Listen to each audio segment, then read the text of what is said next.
Hi everyone, today's episode is very interesting. It talks about passports, it talks about visa rules. So I think it's very important that I put a note before we start today's episode. So visa rules and regulations are constantly changing. So although I'm recording this episode, it is advisable to check the prevailing rules and regulations before you plan your holiday because these rules change every single day or every single week. So now let's get into our episode of 5-Minute Travel Tips. Hello and welcome to 5-Minute Travel Tips. I'm your host Neil Patil.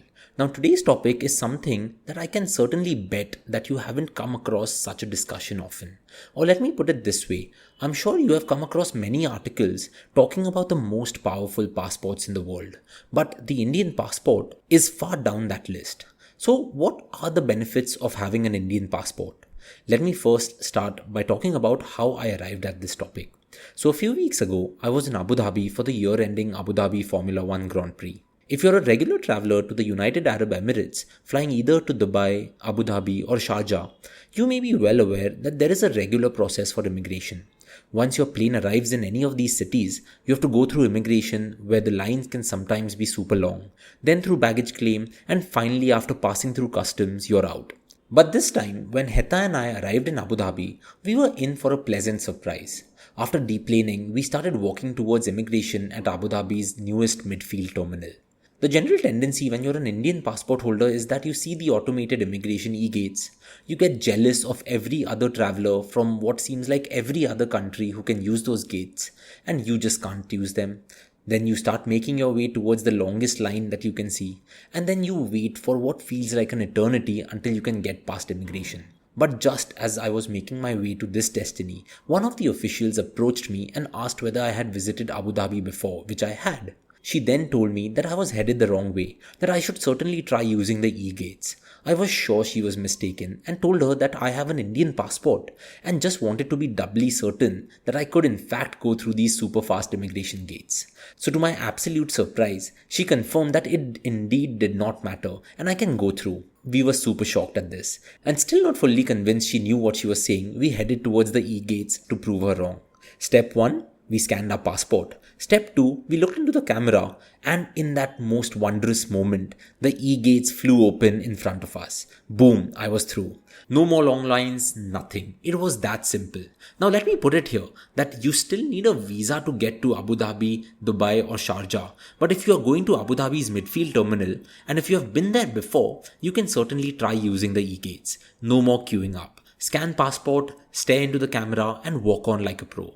This small but super efficient change in process for Indian passport holders like you and me gave us a sense of pride for the first time ever.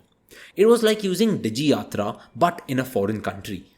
Now this is how I came to this topic. But next up was my trip to Singapore, a country known for its most stringent rules.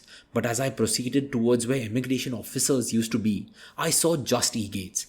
All you need is a correctly filled up online SG arrival card with your visa details and you're through immigration in less than 1 minute. That's pretty cool, right?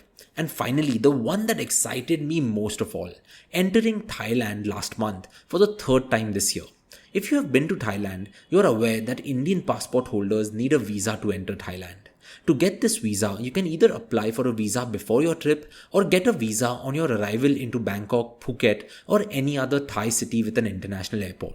The process here used to be fairly straightforward. Land, follow the visa on arrival signs, fill the form, attach your passport-sized photo. A visa officer checks your visa form, return ticket and directs you to the visa stamping counter. The visa is stamped and you're directed to the immigration counter and you're through to baggage claim.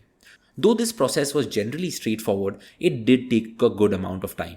But here's the twist. If you've been reading travel news of late, you would have heard that since the start of November 2023, the Thai government has made the visa free for all Indian travelers. So my wife Heta and I were well aware of this.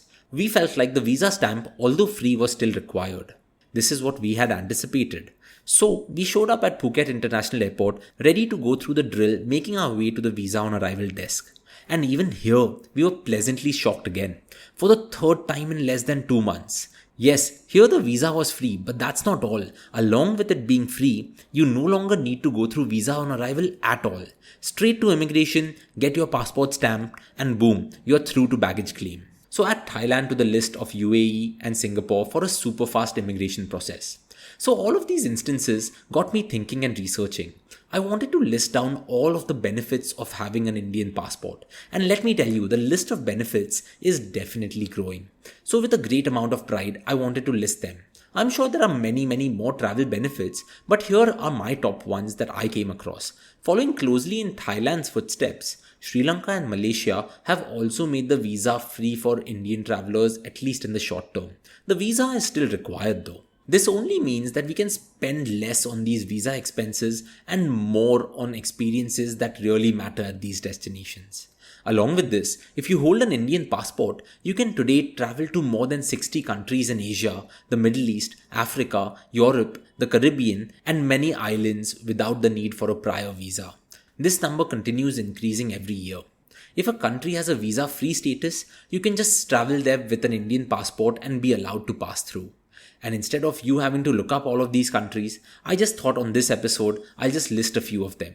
Now some of these include Armenia, Bhutan, Cambodia, Indonesia, Macau, Maldives, Myanmar, Nepal, Laos, Sri Lanka, Bolivia, Jordan, Qatar, Fiji, Barbados, Jamaica, St. Kitts and Nevis, Lucia, Montserrat, Trinidad and Tobago, St. Vincent and the Grenadines, Madagascar, Rwanda, Mauritius, Seychelles, Uganda, and Zimbabwe.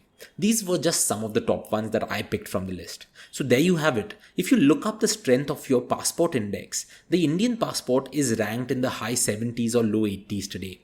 But my last 3 trips to Abu Dhabi, Singapore and Thailand have given me the conviction that the Indian passport is quickly climbing up the ranks on this index. And it won't be long before our passport is in the top 60 or top 50 very soon. Fingers crossed. And with that, I'll end the episode here. Thank you for listening in. Have a super week ahead. And as we always say at Veena World, keep celebrating life.